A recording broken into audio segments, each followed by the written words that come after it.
SIR এর প্রতিবাদে পথে মমতা বন্দ্যোপাধ্যায়। মঙ্গলবার প্রতিবাদ মিছিলে মমতা বন্দ্যোপাধ্যায়, অভিষেক বন্দ্যোপাধ্যায় একসঙ্গে পথে নামছেন। এসআইআর এর প্রতিবাদে মঙ্গলবার প্রতিবাদ মিছিল, মমতা বন্দ্যোপাধ্যায়, অভিষেক বন্দ্যোপাধ্যায় সেই মিছিলে হাঁটবেন। সোমরাজ রয়েছে আমার সঙ্গে। কোন কোন ইস্যুকে সামনে এনে এই মিছিল, সোমরাজ?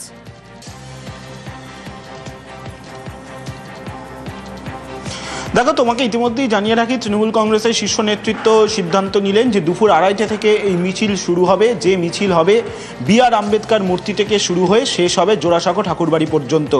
সংবিধান যিনি রচনা প্রণয়ন করেছেন সেই বি.আর. আম্বেদকরের মূর্তি থেকে শুরু করছে যেমন মিছিল তৃণমূল কংগ্রেস, তেমনি বাঙালি আবেগকে কাজে লাগার জন্য জোড়াসাঁকো ঠাকুরবাড়িতে সেই মিছিল শেষ করবে তৃণমূল কংগ্রেস। যা এই যে মিছিলের রুট, সেই মিছিলের রুটই যথেষ্টই গুরুত্বপূর্ণ হয়ে গেল, অন্তত এসআইআর ইস্যু ও এনআরসি ইস্যুকে সামনে রেখে। মূলত ইতিমধ্যেই তৃণমূল কংগ্রেসের তরফে বারবারই দাবি করা হয়েছে এসআইআর এর নাম করে যেন একটি বৈধ ভোটারেরও নাম বাদ না যায়। বৈধ ভোটারের নাম বাদ গেলে 1 লক্ষ লোক নিয়ে তৃণমূল কংগ্রেস দিল্লিতে কর্মসূচি করবে। এই হুঁশিয়ারিও তৃণমূল কংগ্রেসের সর্বভারতীয় সাধারণ সম্পাদক অভিষেক বন্দ্যোপাধ্যায় দিয়েছেন। অন্যদিকে এসআইআর হলো এনআরসির প্রথম ধাপ, এই ইস্যুও তুলেছে তৃণমূল কংগ্রেসের শীর্ষ নেতৃত্ব। ফলত মঙ্গলবারের যে মিছিল দুপুর 2:30 থেকে শুরু হবে, ইতিমধ্যেই তৃণমূল কংগ্রেসের শীর্ষ নেতৃত্বের তরফে দুপুর 1:30 থেকে জমায়েতের নির্দেশ দেওয়া হয়েছে বলেই তৃণমূল কংগ্রেস সূত্রে আমরা জানতে পারছি।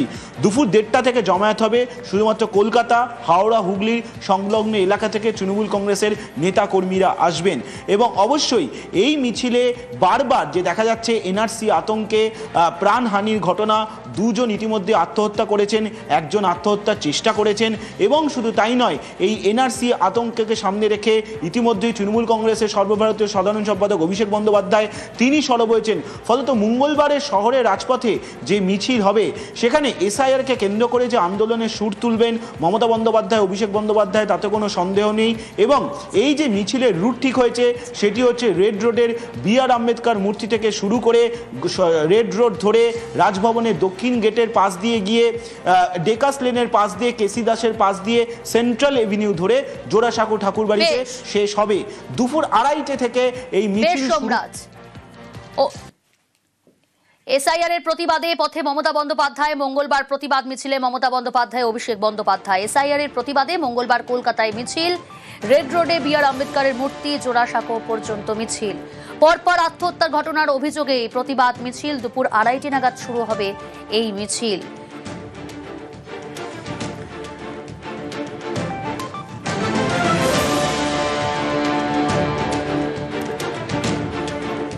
অন্য রাজ্যে বসে এ রাজ্যে ভোটার লিস্ট কাটা হচ্ছে, এই অভিযোগ তুলে সরব হয়েছেন মমতা বন্দ্যোপাধ্যায়। গত 16 জুলাই এই বক্তব্য রেখেছিলেন তিনি। বলছে 2002-টা দেখতে হবে লিস্ট, তোমরা কে ঠিক করে দেবে। আর ভোটার লিস্ট যখন শুরু হবে, দরকার হলে একদিন অফিস কামাই করবেন, কিন্তু নামটা তুলে দেখে আসবেন। অন্য রাজ্যে বসে এ রাজ্যের ভোটার লিস্টের নাম কাটা হচ্ছে। এটা কি হচ্ছে? ইলেকশন কমিশনে শুধু তো বিজেপি ভর্তি।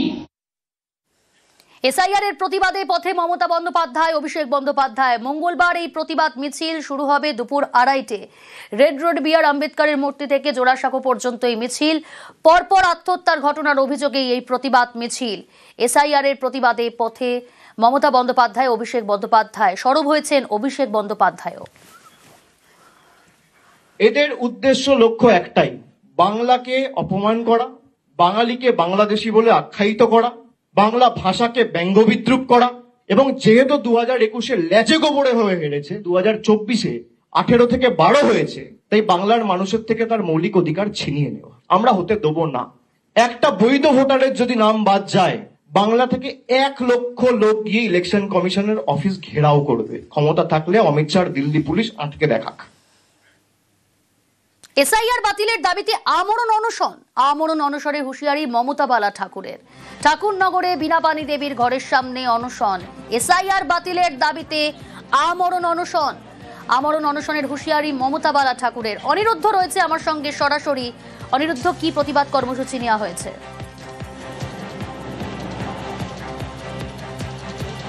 দেখো প্রিয়াঙ্কা, তোমাকে জানিয়ে রাখি যে উত্তর 24 পরগনা ঠাকুরনগর ঠাকুরবাড়িতে আজ একটি সাংবাদিক সম্মেলন করে অল ইন্ডিয়া মতুয়া মহাসংঘের সংঘাধিপতি তথা রাজ্যসভার সাংসদ মমতা ঠাকুর দাবি করেছেন যে অবিলম্বে এসআইআর বাতিল করতে হবে, কারণ এই এসআইআরে যাদের ভোটাধিকার আছে তারাই এই দেশের ভোটার, বা তাদেরকে কোনো রকমভাবে ভোট কাটা যাবে না সেই দাবি তুলেছেন তিনি।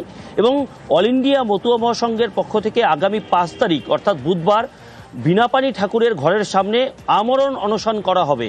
যতক্ষণ না পর্যন্ত এই এসআইআর বাতিল করা হচ্ছে বা তাদের দাবি মানা হচ্ছে ততক্ষণ তারা এই আমরণ অনশন করবে। তার বক্তব্য যে 2002 সালের যে ভোটার তালিকা, সেই 2002 সালের ভোটার তালিকায় যদি 1.5 কোটি মতুয়া থেকে থাকে তাহলে এই এসআইআর-এর মাধ্যমে 1 কোটির বেশি মতুয়ার ভোট কাটা যাবে। এবং উত্তর 24 পরগনার নিরিখে 58% যে ভোট বৃদ্ধি হয়েছে 2002 সালের ভোটার তালিকা অনুসারে, সেই 58%-এর মধ্যে 50% মতুয়া রয়েছে, উদ্বাস্তু রয়েছে, তেমনই দাবি করেছেন তিনি। এবং যাদের ভোটাধিকার আছে তাদের ভোট রাখতে হবে, কোনো অবৈধভাবে কোনো ভোটারের নাম কেটে দিলে তাদের পাশে দাঁড়ানো হবে এবং আমরণ অনশন করবেন তিনি, সেরকমই হুঁশিয়ারি দিয়েছেন। অন্যদিকে শান্তনু ঠাকুরের বিরুদ্ধে তিনি তোপ দেখেছেন, যেহেতু শান্তনু ঠাকুর বলেছেন যাদের এসআইআর-এর মাধ্যমে ভোট কাটা যাবে তারা নাগরিকত্বের জন্য আবেদন করলে, নাগরিকত্ব পেলে তাদের ভোটাধিকার দেওয়া হবে, তিনি ভোটাধিকারের ব্যবস্থা করবেন।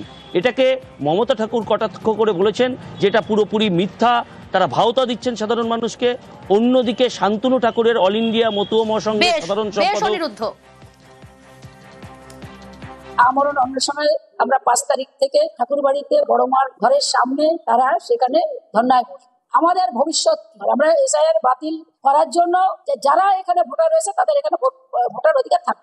মতুয়া ভোট তো প্রচুর আছে, তার কারণ হচ্ছে 2002 সাল যদি ধরে তাহলে 1.5 কোটি লোক যদি বাদ পড়ে, তা আমি মনে করি যে 1 কোটিরও বেশি আমাদের লোক বাদ পড়ে। এটা ভয়াবহ পরিস্থিতি। কেন বিরোধিতা করছেন আমার জানা নেই। এই 2000 আগেও 2002 সালে যখন এসআই রয়েছে তখন কিন্তু এরা কেউ বিরোধিতা করেননি। আমরা কেন্দ্রীয় সরকারের প্রতি আমাদের আস্থা আছে।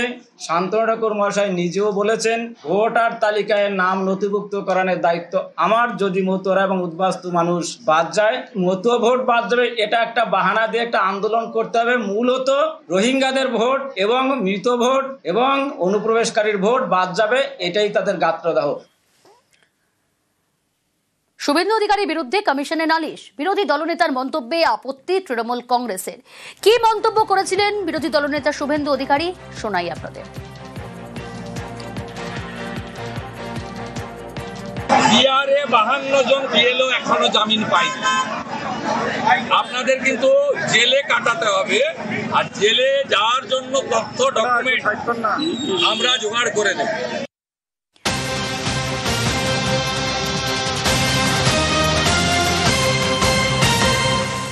বিএলওদের জেলে ঢোকানোর হুমকি শুভেন্দু অধিকারীর। শুভেন্দুর ভিডিও রেকর্ডিং দিয়ে কমিশনে নালিশ তৃণমূলের। আইনি ব্যবস্থা নিতে কমিশনকে আর্জি তৃণমূলের।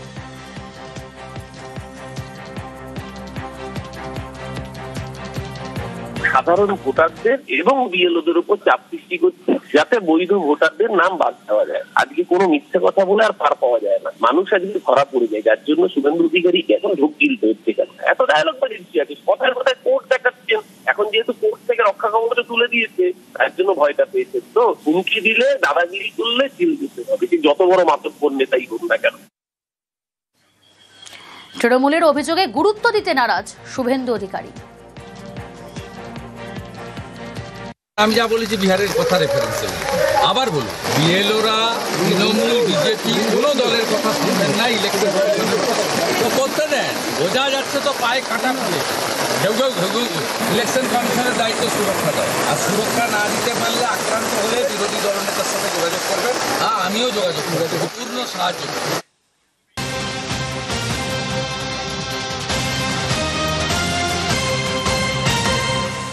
শুভেন্দুর বিরুদ্ধে কমিশনে নালিশ তৃণমূলের। পূর্ব মেদিনীপুরের জেলা শাসকের রিপোর্ট তলব, দ্রুত রিপোর্ট তলব রাজ্যের মুখ্য নির্বাচনী আধিকারিকের। শুভেন্দুর বক্তব্যের ভিডিও রেকর্ডিং দেওয়ার নির্দেশ।